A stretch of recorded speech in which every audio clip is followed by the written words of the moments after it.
Hermanos, sean bienvenidos al culto de adoración de la Iglesia Bautista Vida Eterna. Voy a leer Filipenses 1, 3, 4. Dice: doy gracias a mi Dios siempre que me acuerdo de vosotros, siempre en todas mis oraciones, rogando con gozo por todos vosotros. Pues gracias a Dios que nos permite estar aquí reunidos, pues para aprender más de su palabra, para recibir guía, para pues tener este amor fraterno entre nosotros. Y pues vamos a orar. Señor, te damos gracias, Padre, porque tú nos trajiste el día de hoy hasta aquí. Gracias por cada uno de mis hermanos que están aquí el día de hoy, por todos los que ven el culto también por internet, Señor. Pongo en tus manos, Padre, este culto y a cada hermano, que seas tú quien hable, Señor, a través del pastor, que tengamos oídos, mentes y corazones abiertos a lo que tú quieres decirnos hoy. En el nombre de Cristo Jesús. Amén. Amén. Alabemos, hermanos. Cantemos, mis hermanos, gracias te damos. Esto no suena aquí una.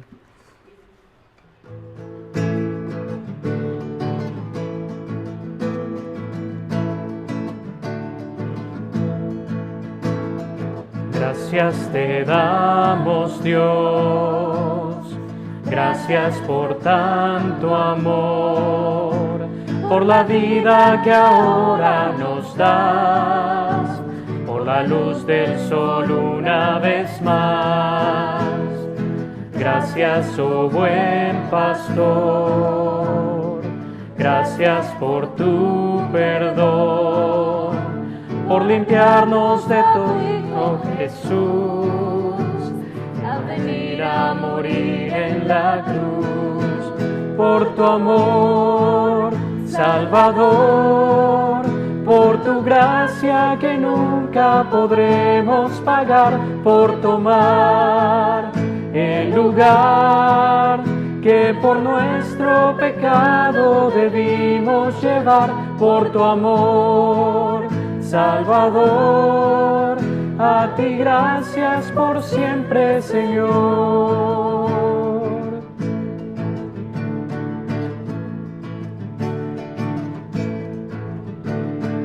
Gracias te damos, Dios, gracias por la amistad, por los lazos de amor fraternal y el abrazo que así tú nos das. Gracias, oh buen Señor, pastor.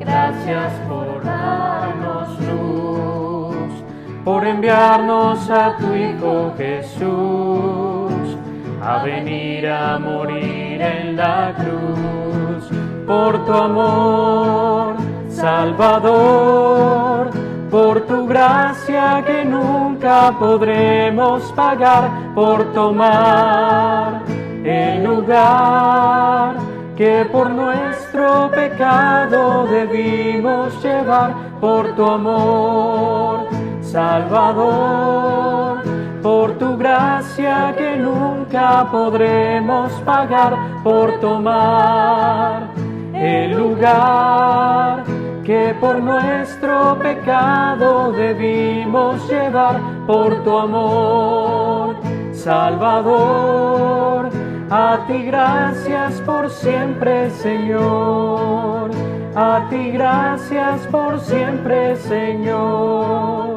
a ti gracias por siempre, Señor. Amén.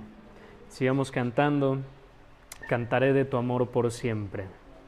Dice la canción: sobre los montes y el mar tu río corre con amor, y al abrir mi corazón el Salvador libre me hará. El Señor nos hace libres, y como nos hace libres, somos libres también de alabarle y de cantarle. Así que cantémosle con esa libertad que nos da.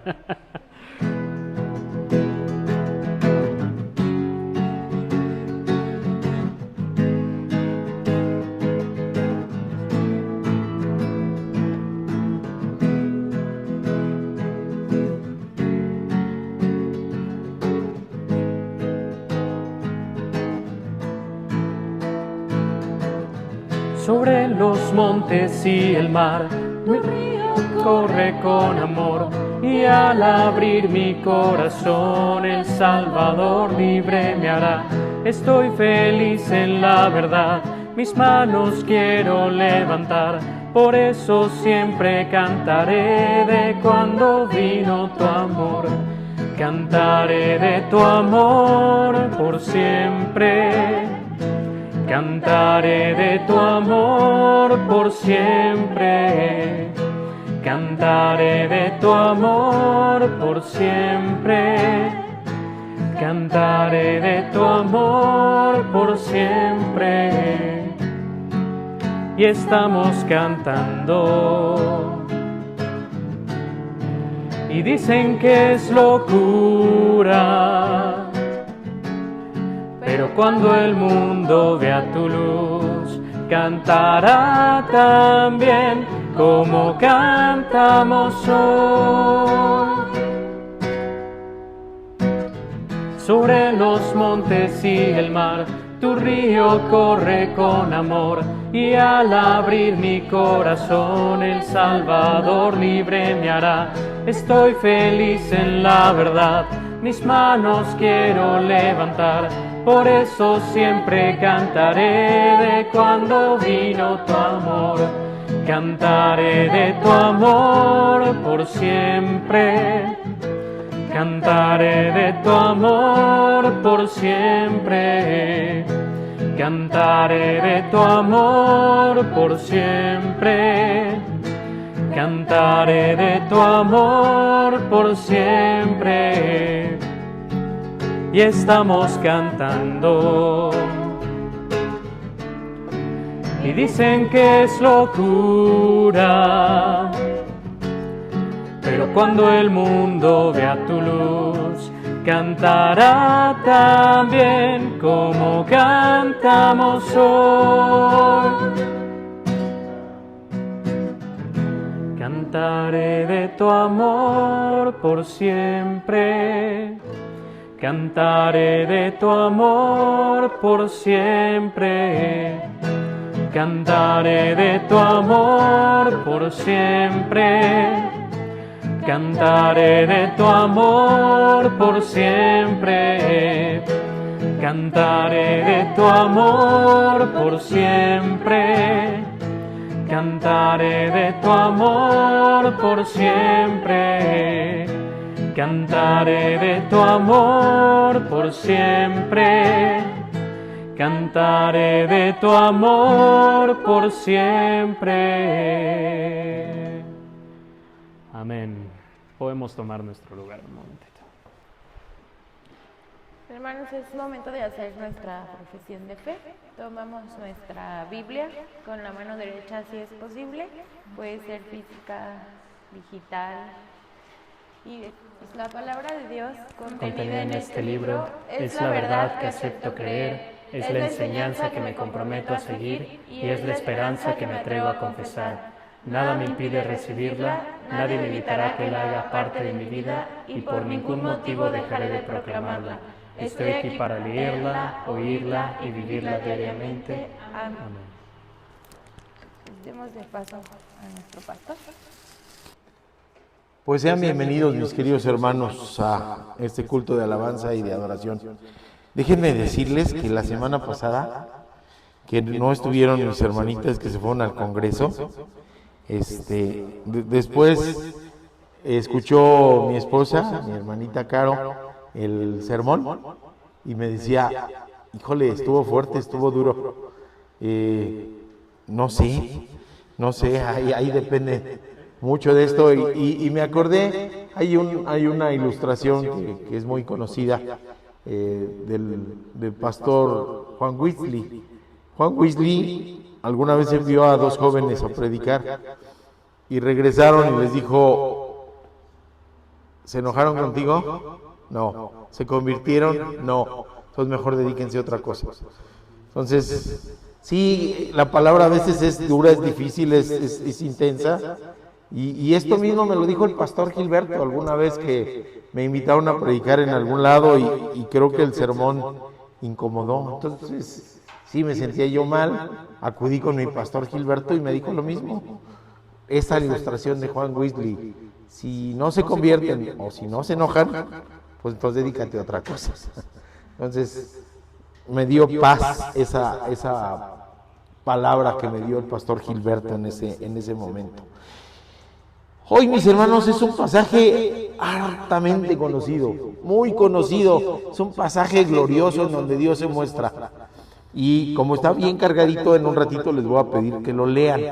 Es Primera de Reyes, capítulo 18, versículos del 20 al 40. No está, con todo propósito no lo puse porque está bien cargadito el texto y es un pasaje que casi todos conocemos, que sí vamos a estudiar, por supuesto, pero no vamos a hacer la lectura así tal cual, con la diapositiva y lo que está ahí. Ahí hay una pregunta, que es como se llama el sermón del día de hoy. Dice, ¿hasta cuándo? ¿Hasta cuándo? O podría decir también, ¿hasta cuánto? Porque hay quien dice que hoy en día ya no hay milagros. Decimos, ¿será cierto? Por supuesto que no, ¿verdad? Las misericordias de Dios son diarias, son cotidianas y lo podemos ver incluso en los momentos más difíciles, más dolorosos de nuestra vida. Ahí está la mano de Dios, de manera milagrosa, de manera inexplicable para la cuestión humana. Y entonces la pregunta de esto es, ¿hasta cuánto? ¿Cuántos milagros necesitamos para postrarnos ante Dios? ¿Cuánto necesitamos ver, conocer, estudiar para reconocerle como lo que es el Dios soberano, el todopoderoso, el creador del mundo? ¿Hasta cuánto? Porque en este pasaje también vamos a ver, y en los pasajes de alrededor, los previos más bien, vamos a ver que hay gente que está con sus dos pies bien firmes, adorando y alabando a Jehová. Hay gente que está con sus dos pies bien firmes, sirviéndole al mundo. Y vemos gente que está con un piecito con Dios y el otro en el mundo. ¿Hasta cuándo? ¿Hasta cuándo vamos a estar firmemente puestos de manera absoluta, real y concreta, sin lugar a dudas, del lado de Dios, del lado de Cristo? Es a eso a lo que se refiere la pregunta, ¿hasta cuándo? Pero ahora, para que no se sienta tan feo, lo vamos a centrar en quién es Dios, cómo se muestra. Claro, por supuesto, hay exhortación y hay una manera en que tenemos que responderle que a Dios le agrada. Y pido disculpas si eso enoja a alguien. Y pido a Dios que también sirva para la conversión. Eso es importante, para la conversión. Entonces nos ponemos en las manos de Dios. Padre bendito, Señor y Dios Todopoderoso, aquí estamos reunidos para amarte, para alabarte, para glorificarte, para darte la honra y la gloria que tú mereces, Padre, por quien eres, por lo que has hecho, por lo que has sido para con nosotros, que de manera inmerecida nos has rodeado de tanto amor y la posibilidad a través de nuestro Señor Jesucristo de reconciliarnos contigo, de tomar decisiones y poder dar respuesta a esta pregunta de hasta cuándo. Te pedimos que nos hables, Señor, que nos bendigas en este día. Te lo pido en el nombre precioso que es sobre todo nombre, el nombre de nuestro Señor Jesucristo. Amén. Déjenme platicarles, mis queridos hermanos, pasa la que sigue. Cuidado con el camello, cuidado con el camello. Hay una anécdota. Sí, había mucho frío, en el desierto es frío en la noche, ¿sí? En el día es un calorón bárbaro, así como nuestros casi 40 grados de hoy, aquí, ¿sí? Y en la noche frío. Y entonces en esa noche tan fría, allá en el desierto, un camello se asomó por una ventana y le dijo a una persona: oye, ¿me permites meter mi naricita? Es que, ay, mi nariz, mira, se me pone bien fría. déjame meter mi naricita, ¿no? En tu casita, para que no le dé el viento y no se me enfríe. Y le dijo que sí. Entonces metió la naricita y de repente ya tenía la cabecita adentro y de repente ya tenía todo el cuello y después ya no estaba en la ventana, se metió por la puerta, medio cuerpo. Y después se metió en su cabañita. Y pues era incómodo. El camello es un animalote inmenso, así que imagínenselo, pues en la sala de su casa. Ya está bien incómodo, bien difícil pasar. Y le dijo el casero, oye, ¿no piensas que estás abusando? ¿No piensas que ya es incómodo estar los dos, no cabemos los dos? Y el camello le dijo, pues yo estoy bien a gusto aquí. Si tú no estás a gusto, salte. ¿Qué creen? Así es el pecado. Así es el pecado. A veces decimos, es un pecado. Es chiquito, no pasa nada. Una pequeña mentirita, un pequeño de esto, y se asoma en el corazoncito, y después se empieza a meter, y después lo llena todo. Y después nos dice, si quieres, pues salte, porque yo ya domino este corazón. Así es el pecado. Por eso, cuidado con el camello. ¿Sale? Pero vamos a la primera enseñanza, la que sigue Héctor, que dice, si Jehová es Dios, seguidle. Fíjense qué interesante, ¿eh? La misericordia de Dios es infinita, como infinita también es su soberanía. Utiliza a Elías. ¿Quién es Elías? Tan importante que era para los judíos decir de quién era hijo, de dónde venía, el estirpe, la prosapia, la genealogía, como en algunas comunidades cristianas lo es, ¿verdad? Soy cristiano, hijo de cristianos, nieto de cristianos, pero es una relación personal con Dios. Acá luego nos enfrentamos con eso, ¿verdad? Que dice, no, soy queretano, hijo de queretanos, y queretano, soy queretano. Así nos dicen, ¿verdad? Pero no es cuestión de prosapia, es de una relación personal. Y Elías tisbita, es todo lo que dice. Elías tisbita. Tiene una relación personal y estrecha con Dios. Tisbita puede ser que sea, que venga de una aldea de Galat, que está en Transjordania, que se llama Tisba. O también puede ser que se deriva de la palabra toshhat en hebreo, que quiere decir extranjero. O sea que no tenía prosapia, no tenía genealogía. Y a lo mejor se parece a muchos de nosotros, ¿no? Que venimos del mundo, de familias no cristianas, que nacimos en medio del mundo. Perdón, pero está la mosca aquí, queriendo escuchar el sermón de cerca. Bueno, y sin embargo logramos establecer una relación con Dios. ¿Sí? ¿Me explico? Y Dios tiene esa misericordia y esa soberanía de decir, pues no importa que estés extranjero, o no importa de dónde vienes, o no importa lo que hayas sido, lo que importa es lo que serás en las manos del divino alfarero. Eso sí es importante. Así que Dios en su soberanía decide utilizar a Elías tisbita para ser grande ante los ojos de los hombres, pero no grande por él mismo, no brilla por sí mismo, para seguir con lo de la brillantez, sino brilla porque tiene una relación con Dios y porque es siervo de Dios, y eso es lo que le hace brillar. Pero hablando de eso, de que a veces es incómodo, pues estaba en ese contexto. Él incomodó al rey Acab, incomodó a su esposa Jezabel, y así que viene primer enfrentamiento, viene un choque bárbaro. Primero sequía, y le dice Elías, no va a llover, y Dios le dice a Elías, pues, vete de aquí. La sequía viene durísima, y a veces tenemos sequía en nuestra vida.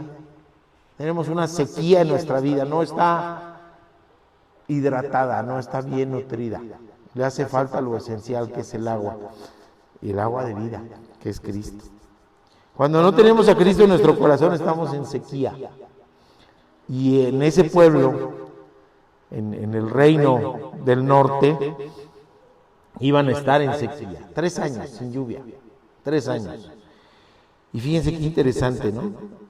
Ellos, porque Acab se casó con Jezabel, que era sidofenicia, adoraban a Baal y adoraban además a otros dioses, el dios de la lluvia, el dios del trueno, el dios del...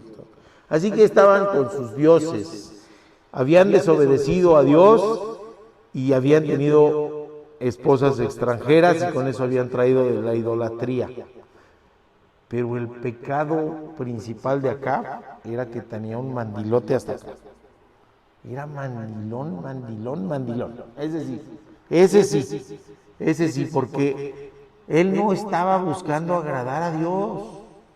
Es más, no le importaba desagradar a Dios. A quien le importaba agradar era Jezabel, su esposa. A esa sí, con esa sí quería quedar bien. Y Jezabel era absolutamente idólatra, absolutamente perversa, absolutamente con la intención de borrar del pueblo de Israel a Jehová y sustituirlo por Baal.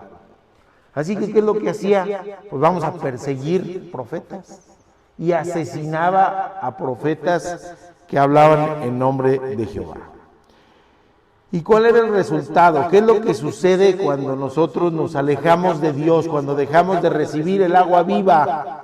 Estamos en sed y podemos ir a buscar otras cosas que nos quiten la sed, pero ¿es Dios el que está castigando? No es Dios el que castiga. Es la consecuencia que estamos pasando de alejarnos de Dios. Les ponía el ejemplo de la sombra la semana pasada. Dios como un árbol enorme, frondoso, ¿sí? Y podemos estar expuestos en el sol quemándonos o acercarnos a Él y gozar de su sombra. Ahora utilizamos la alegoría de la sed, ¿vale?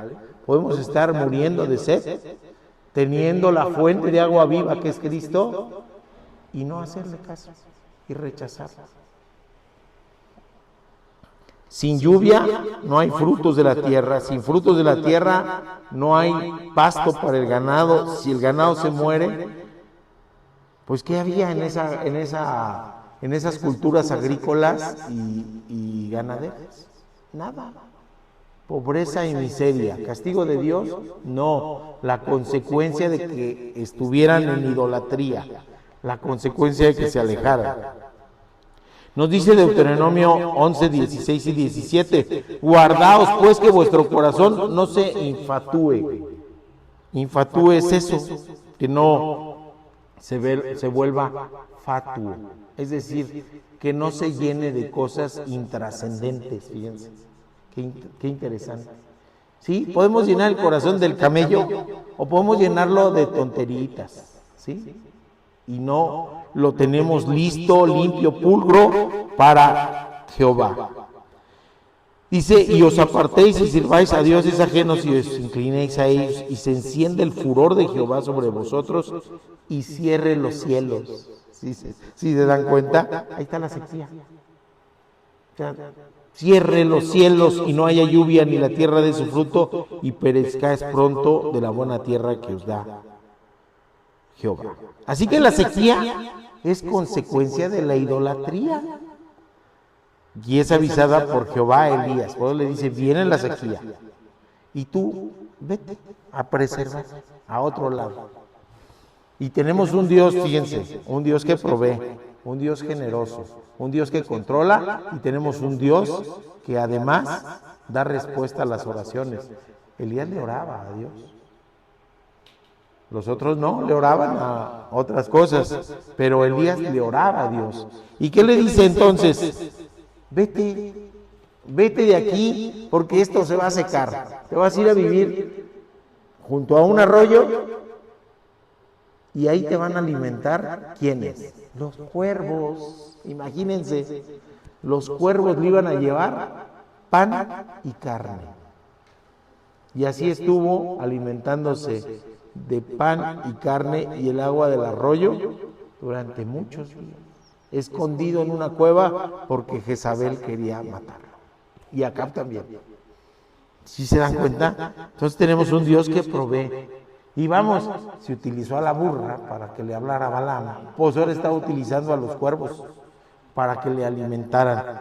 ¿Hasta cuándo estuvo ahí? Fíjense, hasta que el arroyo se secó. Entonces ya no iba a haber agua. Los cuervos, quién sabe de dónde iban, pero traían pan y carne. Pero ya sin agua, pues no iba a poder sobrevivir. Y entonces, ¿a dónde lo manda? Lo manda con una viuda. Lo manda con una viuda. Recuerden que hemos estado hablando que la parte más débil de la sociedad era la mujer viuda. Una mujer viuda con un hijo, con tanta desesperanza que se iba a dejar morir. ¿Ya? Y lo manda a Elías con ella. Fíjense qué interesante. Lo manda a Elías con ella y le dice, la encuentra y le dice, oye, dame agua. Y le da agua. Y luego le dice, dame un pan. No lo pidió con frijolitos ni con choricito, no, un pan. ¿Y qué le dice esta viuda? Solamente tengo un puñado de harina cruda y un poquito de aceite. Con eso iba a ser una ración final para que lo comiera ella y su hijo y después dejarse morir de hambre. ¿Se dan cuenta?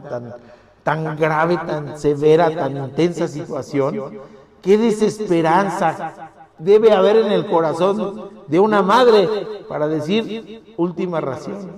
Y aquí esperaremos la muerte.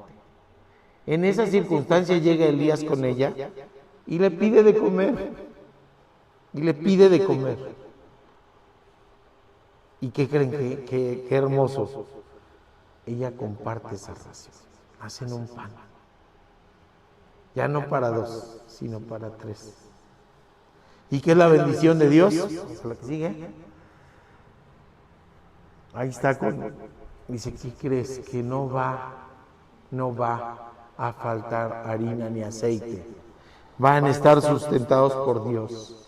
¿Se acuerdan de la multiplicación de los panes y de los peces?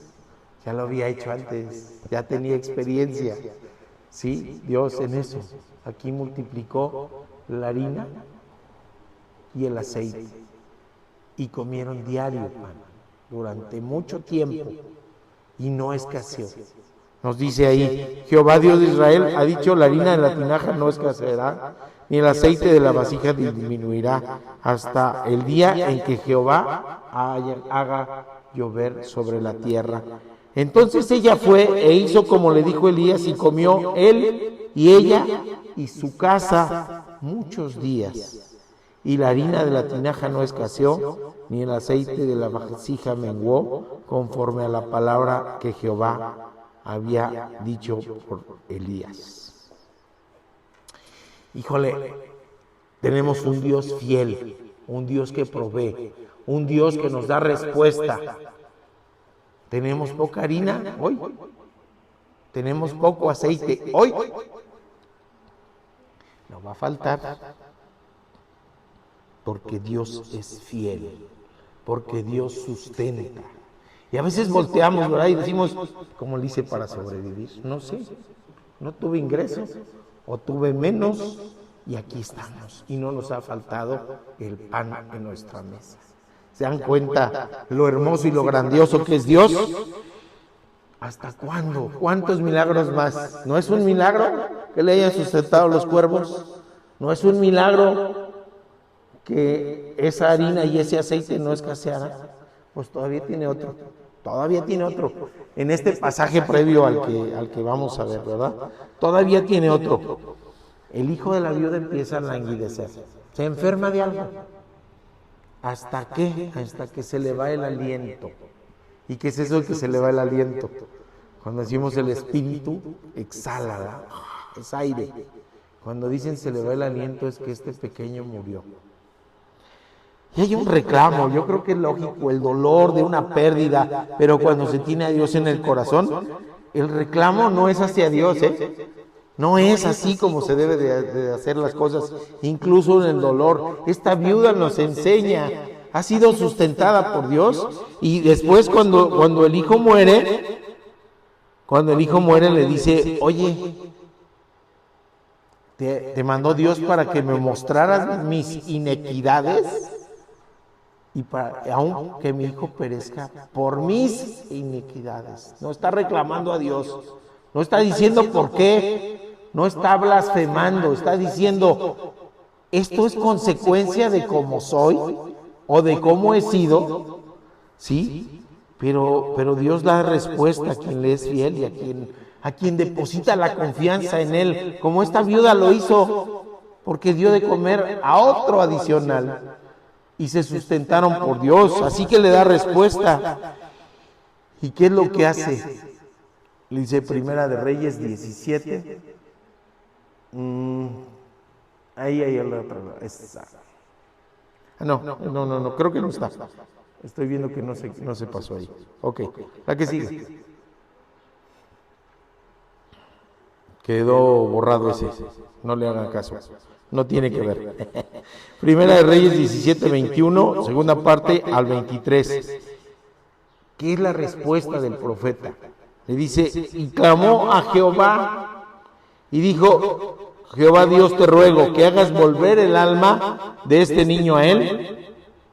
Y Jehová oyó la voz de Elías y el alma del niño regresó a él y revivió. Fíjense qué interesante.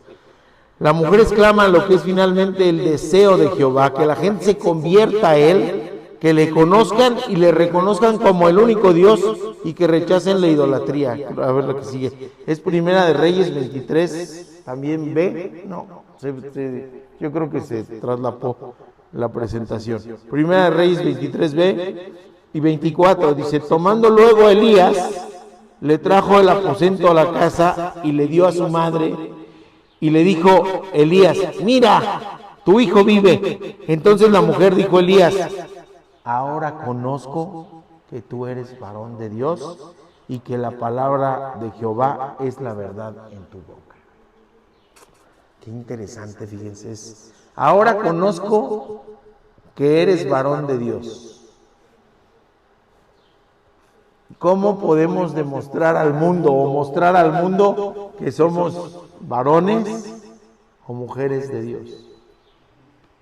¿Cómo podemos demostrarlo? Hablando su palabra, viviendo su palabra, dando testimonio de su palabra y mostrándolo. Por eso yo me acuerdo mucho que decía el hermano Almazán, decía, ni digas que eres cristiano, man. Si no van a decir, para ser como él, mejor no me convierto. Era una enseñanza.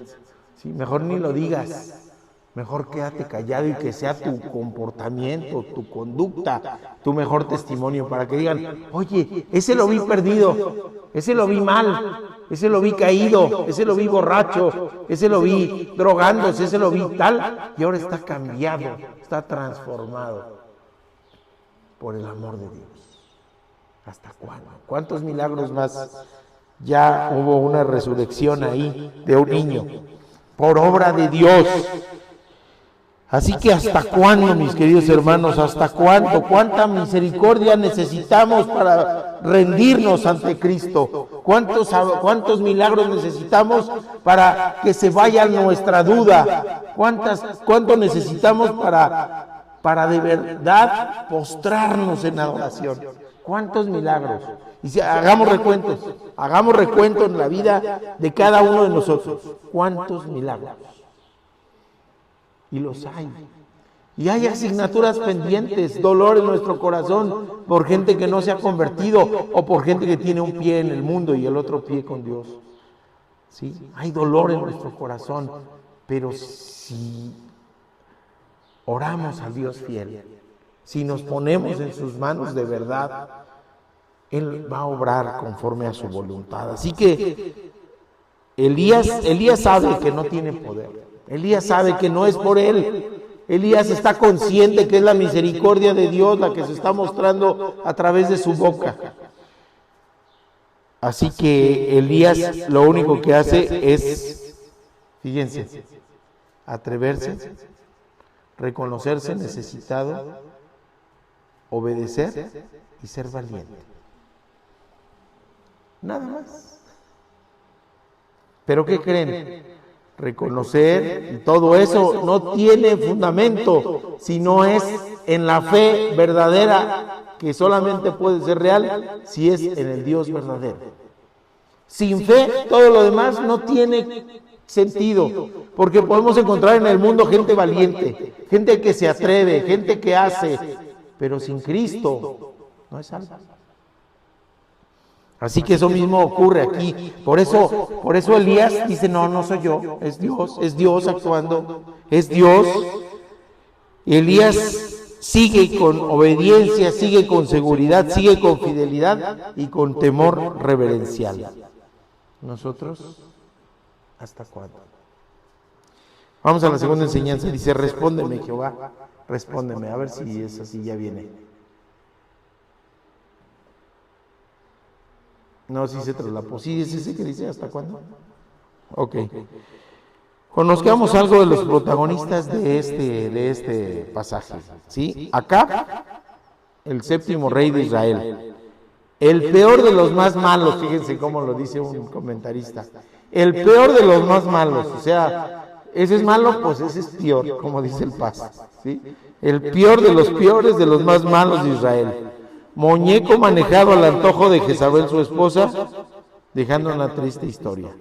Sus consecuencias de los pecados es el de unirse a una mujer extranjera, fanática de los ídolos, astuta, perversa, y que tiene, eso sí, no podemos negar, un celo misionero, Jezabel, por servir a los Baales. Sacrificios humanos, sacrificios de bebés, asesinatos de profetas, correteando profetas, destruyendo la adoración a Jehová, porque ella quería que todo Israel se convirtiera a Baal. Y Acab, ¿qué decía? Él era el rey, pero decía, pues sí, ahí déjala, por eso ella poderosa ahí, ¿ok? Acab, ¿qué significa? Bueno, vamos a empezar con el suegro de Acab, el papá de Jezabel. Se llamaba Edbal en hebreo, fíjate, Edbal. Y la forma fenicia significa Baal existe. Estos sí tienen genealogía en la perversidad. El nombre de Jezabel significa Baal es príncipe. Fíjense nomás. Baal significa señor y dueño. Y según ella debería ser el sustituto de Jehová. Baal era para los fenicios su dios supremo y Jezabel fue entonces enemiga de Jehová. Se dedicó a atacar a Jehová. Acab ignora todo y dice otro comentarista, con Acab se acaba todo lo bueno que quedaba en Israel. ¿Y Elías qué significa? Fíjense qué interesante. Mi Dios es Jehová. Punto. Así que desde que nació y le pusieron el nombre y estaba ya consagrado a Jehová.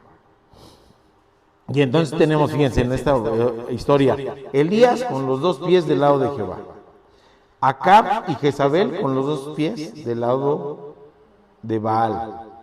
Y tenemos un personaje intermedio, con un piecito por acá y el otro por allá, el mayordomo de Acab y de Jezabel. ¿Sí? El mayordomo. ¿Y qué hizo este cuate? Abdías. ¿Qué hizo este cuate?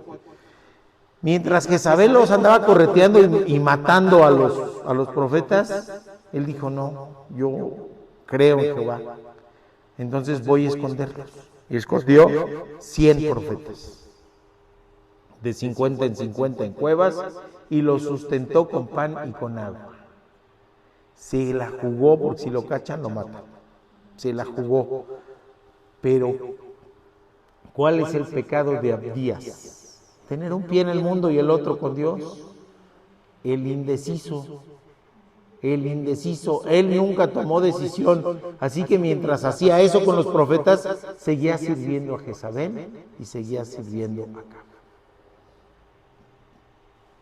Tenía un cuate que así era, ¿no? Le decían, oye, te vamos a cambiar de servicio en el hospital, y decía, no sé, primero déjenme consultarlo con mi esposa. Oye, pues es algo interno del trabajo del hospital, te van a mover de servicio. No, es que tengo que consultarlo con mi esposa. Decía, oye, ¿y por qué lo vas a consultar con mi esposa? Es que yo soy muy indeciso Dice, ¿y por qué eres indeciso? Pues mira, puede ser por esto o por aquello. No, pues si eres indeciso, mi cuate, si eres indeciso, no se decidía ni por qué, pero así estaba Abdías, así estaba. O sea, fue una obra buena que sustentara a los profetas, sí, pero no dejaba de servir acá. Ahí estaba. Así que, bueno, preservando la vida por un lado y sustentando a los otros, ¿no? Y como sigue sirviéndolo, le dice un día a Abdías, oye, ve a buscar hierba. Hay sequía por todos lados, pero donde encuentres hierba, esa le puede servir a nuestras bestias, a nuestro ganado. Y va Abdías y se encuentra a Elías. Le dice en 1 Reyes 18:6, déjale si quieres. Yendo a Abdías, le dice, no, ya se me perdió, se me movió. Ok. Le dice a Abdías, ¿no eres tú Elías? Una pregunta, o sea, ya lo reconoció, ¿sí? Es como cuando preguntan, ¿ya llegaste? Pues sí, ya lo está viendo que está en la calle. Si no eres tú Elías, sí, pues sí soy. Sí soy. Dice, ve a avisarle a Acab que yo ya estoy aquí. Dice, oye, no, ¿cómo crees? Te ha buscado por todos los reinos, porque lo quiere matar y no te ha encontrado. Si yo voy y le digo, oye, me encontré Elías, me va a decir, tráemelo o llévame donde él está, pero a ti Dios te va a tomar en sus manos y te va a llevar a otro lugar que no sabemos, y a mí es el que me va a matar. Entonces le dice Elías, ¿no? Hoy me voy a presentar ante Acab. Fíjense qué interesante, porque andaba él yéndose para que no lo mataran, pero ya Dios le había dicho, ya, preséntate. Así que se presenta con Acab. Y fíjense cómo es el pecado, el camello famoso, nos nubla el entendimiento, nos nubla el raciocinio, nos nubla todo. ¿Y qué creen que le dijo Acab a Elías? Fíjense. ¿Eres tú el que turba a Israel? ¿Sí? Y él respondió, yo no lo he turbado Israel, sino tú y la casa de tu padre, dejando los mandamientos de Jehová y siguiendo a los Baales. ¿Sí se dan cuenta cómo el pecado nubla el raciocinio? Eres tú el que turba a Israel. ¿De qué acusaban al Señor? De alterar la paz, ¿verdad? El status quo. De eso lo acusaban. Si estamos bien, ¿a qué vienes a alborotar? Pero por eso Elías les está diciendo lo mismo. Eres tú y la casa de tu padre que se han desviado los que han generado todo esto en Israel. Pero eso no lo ve acá. Está cegado. Tiene el camellote aquí enfrente y no lo deja ver el panorama. El pecado de la idolatría y culpa a Elías de ir a turbar a Israel. Eso nos pasa bien seguido con nuestros gobernantes, es verdad. Están haciendo todo bien según ellos, pero les hace falta salir tantito y preguntar a la gente, ¿verdad? Y preguntar en realidad lo que está sucediendo y cómo está padeciendo la gente afuera, porque cegados están de que creen que están reinando como acá, muy bien, pero no. El pecado turba, ciega, nubla el entendimiento, la razón, impide ver y tomar decisiones racionales. Y es más fácil culpar a los otros. Es sencillísimo, es tu culpa, es tu culpa, es tu culpa. Y entonces acá convoca a todos los hijos de Israel. Entonces dice, bueno, ya viene el enfrentamiento, ahora sí ya nos aventamos 2 tiros previos, ahora viene el de a de veras, ¿sí? Debe ser que no les gusta el box, perdón, otra vez, ¿sí? Pero hubo una serie de peleas entre Juan Manuel Márquez y Manny Pacquiao. Buenísimas,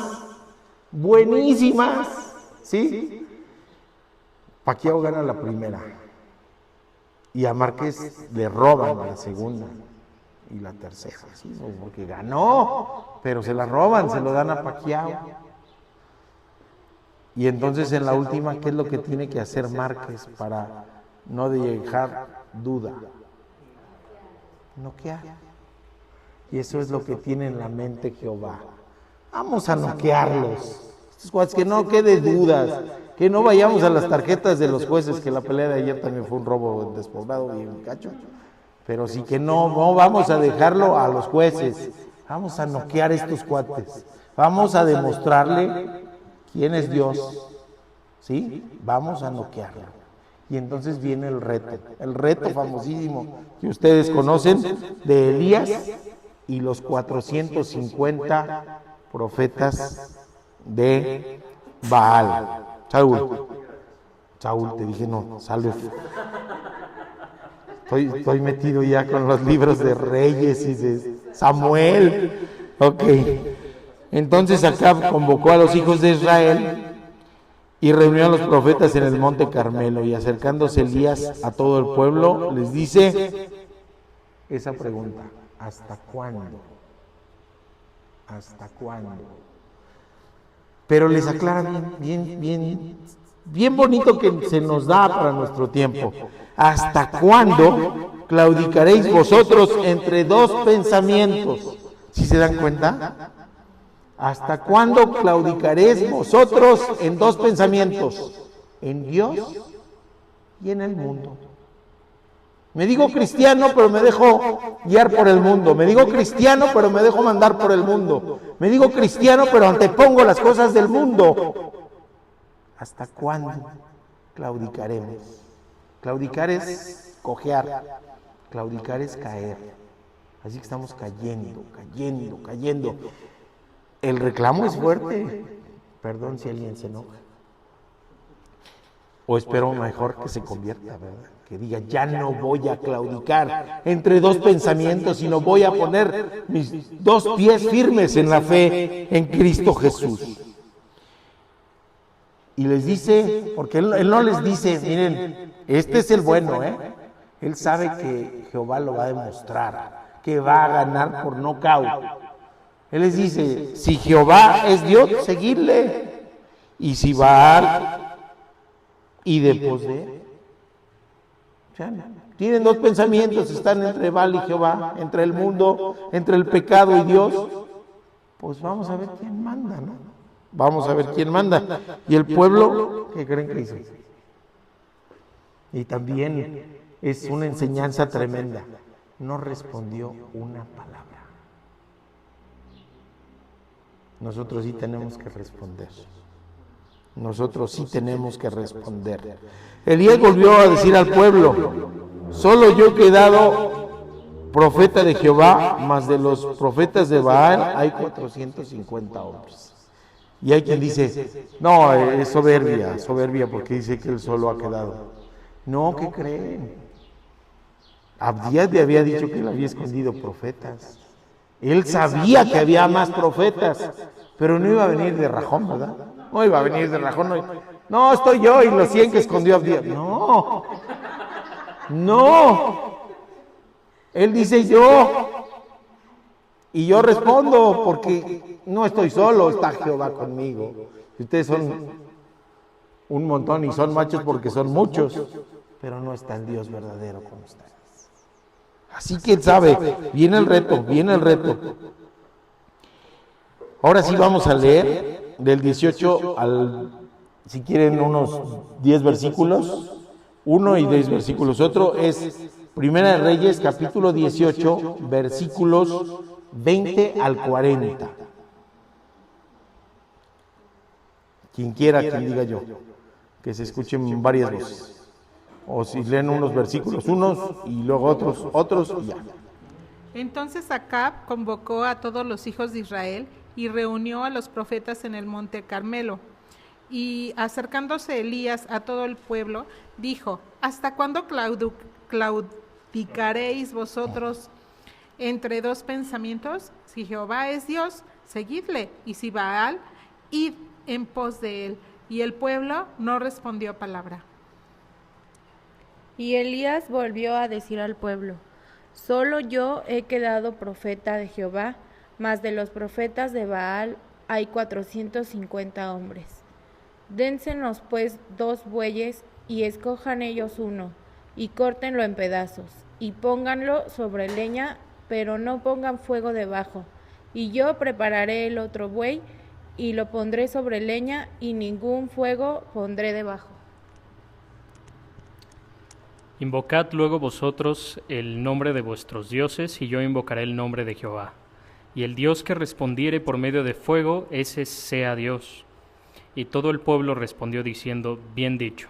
Entonces Elías dijo a los profetas de Baal, escogeos un buey y preparadlo vosotros primero, pues que sois los más, e invocad el nombre de vuestros dioses, mas no pongáis fuego debajo.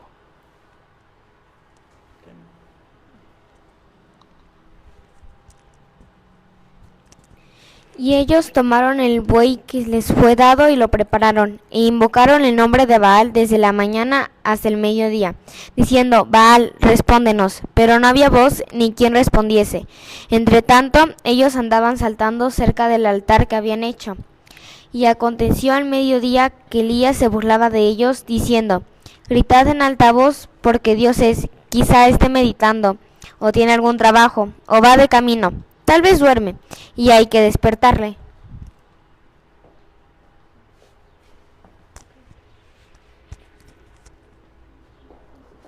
Ellos gritaban más fuerte, mientras se hacían cortaduras en el cuerpo con cuchillos y con puntas de lanzas, hasta que la sangre les bañaba el cuerpo. Pero pasó el mediodía y los profetas seguían gritando, como en trance, hasta la hora en que se tenía que ofrecer el sacrificio, y no se escuchaba una sola voz. El silencio era total. Entonces Elías llamó a todo el pueblo y les pidió que se acercaran a él. En cuanto el pueblo se acercó, él se puso a arreglar el altar del Señor, que estaba en ruinas. Tomó 12 piedras, una por cada tribu de los hijos de Jacob, a quien el Señor le cambió el nombre y le dijo, tu nombre será Israel. Con las 12 piedras edificó un altar en honor al nombre del Señor. Luego hizo una zanja alrededor del altar, en donde cupieron 2 medidas de grano. Preparó la leña y destazó el toro y lo puso sobre la leña. Entonces pidió que llenaran 4 cántaros con agua y que la derramaran sobre el toro y sobre la leña. Y aún pidió que volvieran a mojar el altar. Eso lo hicieron una y otra vez. Y el agua corría alrededor del altar y hasta la zanja se llenó el agua. Cuando llegó el momento de ofrecer el sacrificio, Elías se acercó al altar y dijo, Señor, Dios de Abraham, de Isaac y de Israel, demuestra hoy que tú eres del Dios de Israel y que yo soy tu siervo y que solamente hago lo que tú me has ordenado hacer. Respóndeme, Señor, respóndeme, que tu pueblo reconozca que tú, Señor, eres Dios y que tú harás que su corazón se vuelva a ti. En ese momento cayó fuego de parte del Señor y consumió el toro que allí se ofrecía, y la leña, las piedras y hasta el polvo, y aún secó el agua que inundaba la zanja. Cuando todos vieron esto, se arrodillaron y exclamaron, el Señor es Dios, el Señor es Dios. Entonces Elías ordenó, capturen a los profetas de Baal, que no se escape ninguno. Y el pueblo los capturó, y Elías los llevó al arroyo de Sison, y allí les cortó la cabeza. Fíjense que hay muchas enseñanzas. No quería que esto fuera con una sola voz y que se hiciera tedioso para nuestros amigos, hermanos y hermanas de internet, ¿sí? Sino que se oyeran varias voces. Pero hay varias enseñanzas. Dios se iba a mostrar en todo su poder, iba a noquear, no iba a dejar duda. ¿Ok? ¿Qué otras cosas podemos ver? La emoción no es sinónimo de la presencia de Dios. Hoy vemos comunidades perdidas en el emocionalismo, en las danzas, en la producción musical. Vemos gente más involucrada en la emoción, ¿sí? En la adrenalina que en la adoración verdadera. Los 450, esa era una pachanga, imagínenselo, bailando, gritando, y la consecuencia es nada, porque no estaban adorando al Dios verdadero. Hoy tenemos ese problema, el problema de los Baales. Hoy tienen otros nombres, pero bien nos dice el Salmo 115, hay figuras, hay pinturas, hay esculturas que tienen ojos pero no ven, oídos pero no escuchan, pies pero no caminan. No iban a tener respuesta porque no son dioses verdaderos como los ídolos de ahora. No tienen respuesta. Es solamente orarle a Dios, ¿sí? Y Elías no es por inteligente, no, fue por obediente. ¿Y por qué? También por tener una relación personal. Decimos, ¿esto se le ocurrió a Elías? No. Seguramente fue paso a paso, así como se diseña el arca, como se diseña el efod, el pectoral, que dio instrucciones detalladas. Seguramente Dios dio instrucciones detalladas de cómo quería mostrar su grandeza, que es el mérito de Elías, escuchar. Es decir, tener una relación personal con Él, conocer de su voluntad y obedecer de su voluntad. Y además hacerlo por fe, porque tenía todo en contra. Todo absolutamente en contra de lo racional, totalmente. ¿Qué tal si aquellos en lugar de echarle agua le echaban gasolinita? Sí se iba a prender, ¿verdad? Que no había gasolina en aquel entonces, ¿verdad? Pero sí, o sea, órale, todo menos la generación del fuego. Los mismos bueyes, el mismo altar. Bueno, eran dos diferentes, pero hechos de la misma manera. Y todavía le pone más dificultad Dios. Y Elías obedece. Mójalo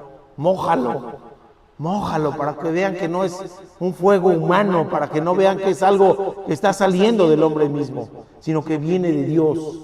Mójalo, 4 cántaros enormes, todo empapado. Sí, hasta una zanja en donde se acumuló el agua, todo empapado.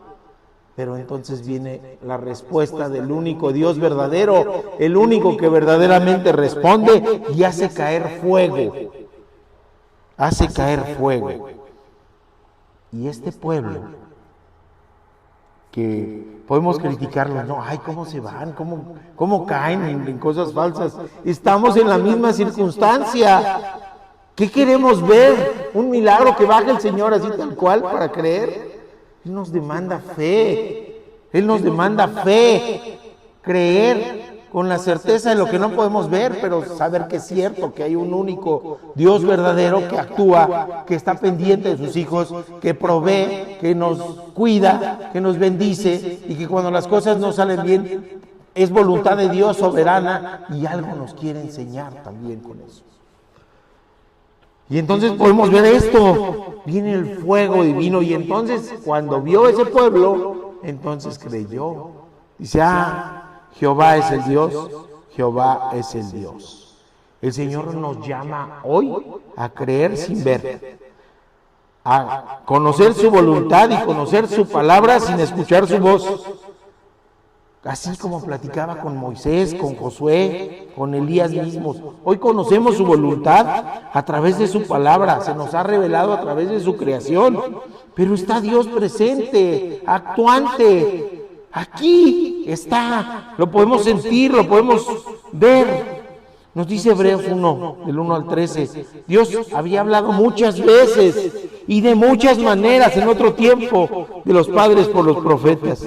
En estos postreros días, en estos últimos días, nos habla por el Hijo, a quien constituye heredero de todo, y por quien asimismo hizo el universo, el cual siendo el resplandor de su gloria, la imagen misma de su sustancia, y quien sustenta todas las cosas con la palabra de su poder, habiendo efectuado la purificación de nuestros pecados por medio de sí mismo, se sentó a la diestra de la majestad de las alturas.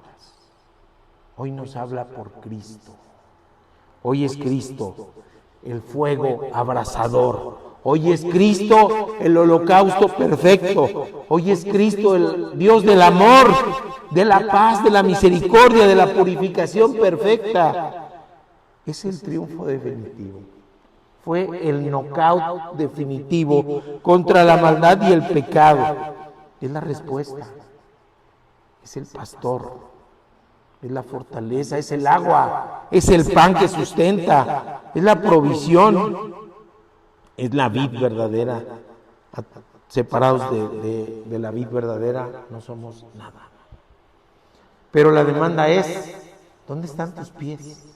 ¿Hasta cuándo vamos a sustentar nuestros pies en la fe en Cristo? Solamente en la fe en Cristo. Hoy hay gente que sigue con un pie en el mundo y un pie con Cristo. O hay gente que tiene los dos pies en el mundo y cree que es la manera correcta de vivir. Pero hay un Dios verdadero. Hay un Dios verdadero. Así que no dejemos entrar al camello, mis hermanos. No dejemos entrar al pecado y estemos conscientes de las consecuencias de ello. Y la consecuencia es, solamente alabemos a Dios verdadero, solamente ante Él postrémonos, solamente ante Él oigamos, solamente ante Él actuemos.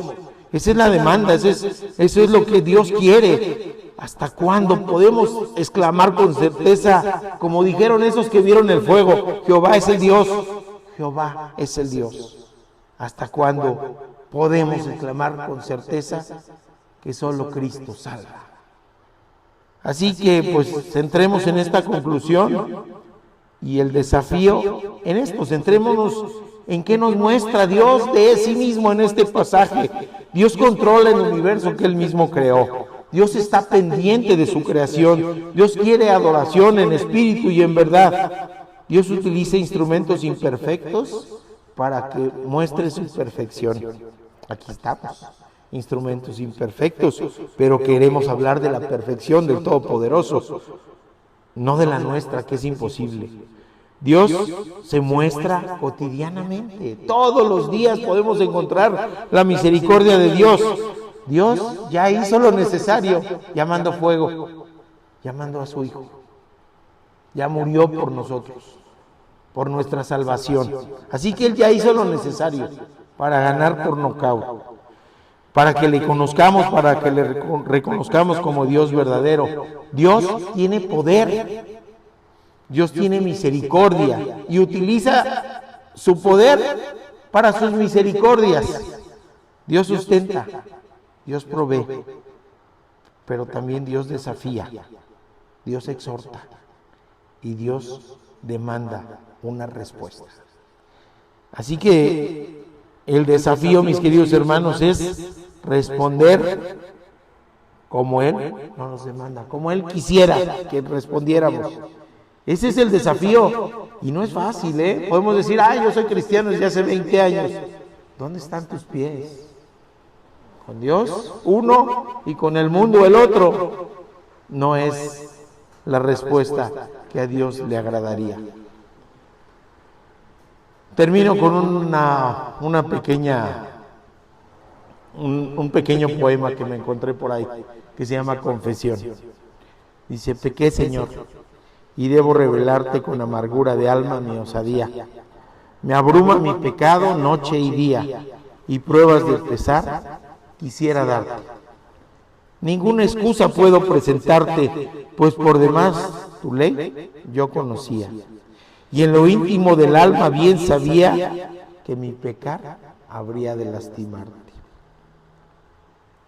Mira, oh Señor, mi natural humano, a veces por el mal ganado advierto, el espíritu vence la materia. Que siempre, Padre, sobre mí tu mano, al conducirme por camino cierto, muéstrame del pecado la miseria.